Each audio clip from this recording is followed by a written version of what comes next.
Healthy food on a tight budget.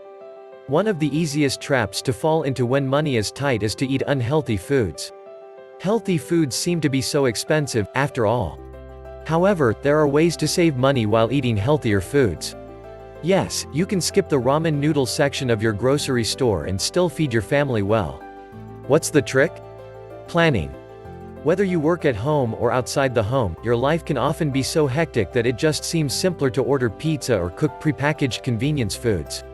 However, these are typically much less healthy for you than foods you cook yourself. Start by picking out the recipes you would like to make. Deciding on what you are serving ahead of time can keep you from deciding on something less healthy but easier to make just because you don't feel like taking the time to cook the healthier food. If time is a major issue, consider recipes where you can prepare it partially or fully in advance.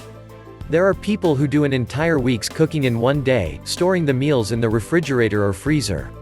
Even if you can't entirely prepare the meal in advance, consider chopping the vegetables in advance.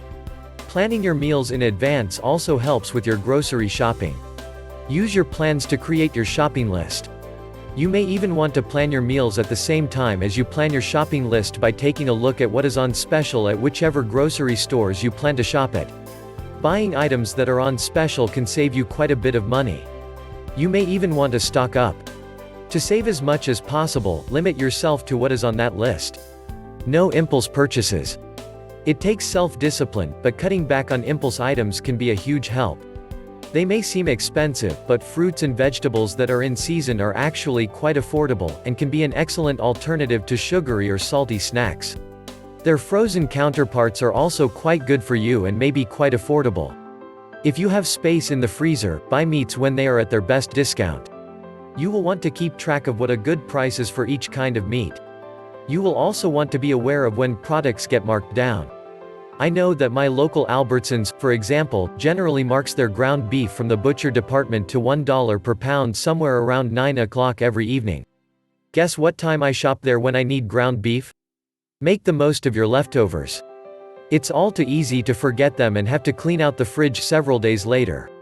Wasted food is money you're throwing out. Pull those leftovers out for lunch. Finally, pay attention to how you're cooking your food. You may not need as much oil as you've been using, for example. Stir-frying can be a great way to mix your meat and vegetables up with a delicious sauce.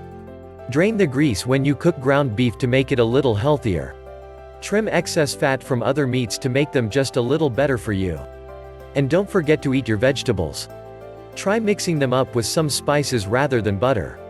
There are wonderful ways to bring out the flavors of vegetables. Don't forget to subscribe and support our channel.